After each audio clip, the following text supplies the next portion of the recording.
पंचपड़ा शिशु विकास विद्या मंदिर रे आर्थिक साक्षरता कर्मशाला अनुष्ठित। आज संचय पक्ष पालन उपलक्षे जिला संचय और आर्थिक सेवा विभाग आनुकूल्य रे पंचपड़ा शिशु विकास विद्या मंदिर ठारे एक आर्थिक साक्षरता और आर्थिक अंतर्भुक्तिकरण शिविर अनुष्ठित हो जाइछि। कार्यक्रम प्रारंभ में वरिष्ठ आचार्य मंदाकिनी माकर कार्यक्रम उपरे संक्षिप्त सूचना देथिले। संपादक दिगांबर माझी महोदय अतिथि परिचय प्रदान करथिले एवं समस्तंकु स्वागत करथिले। जिला आर्थिक सेवा और संचय अधिकारी सुमना पंडा भारत सरकारक विभिन्न संचय योजना, बीमा योजना और पेंशन योजना उपरे आलोकपात करथिले एवं तत्सहित साइबर अपराध संपर्क में समस्तंकु अवगत कराइथिले। निर्भरयोग्य आर्थिक अनुष्ठान निजर धन को विनियोग करने निमंते समस्तंकु बुझाइथिले। सम्मानित अतिथि रूपे मंचासीन थिबा अवसर प्राप्त प्रधान शिक्षक श्री रूपानंद चौधरी, श्री ललित कुमार दत्ता, श्री जयशंकर पटेल निजर वक्तव्य प्रदान करथिले। परिचालना समिति सभ्य श्री उदित कुमार पंडा मध्य निजर वक्तव्य रखिथिले। प्रधान आचार्य ममता सिंह कार्यक्रम शेष में धन्यवाद अर्पण करथिले। कोषाध्यक्ष प्रियंका साहू, संचय और आर्थिक सेवा विभाग कर्मचारी हेमकांत बाग और जगन्नाथ राउत परिचालन रे सहयोग करथिले।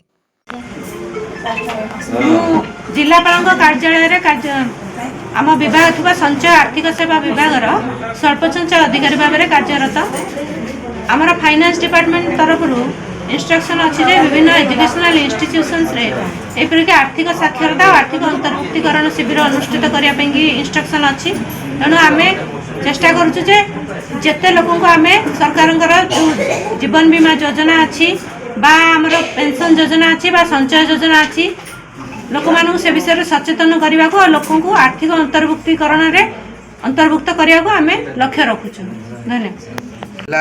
आमर आर्थिक विभागीकरण तरफ आज आमर स्थानीय शिशु विकास विद्या मंदिर पंचपड़ा ठारे एक शिविर कार्यक्रम होता। एथिरे अनेक अभिभावक गुरुजी गुरुमा एवं आमर शुभेच्छु किसी स्थानीय लोक जोग देइचंती।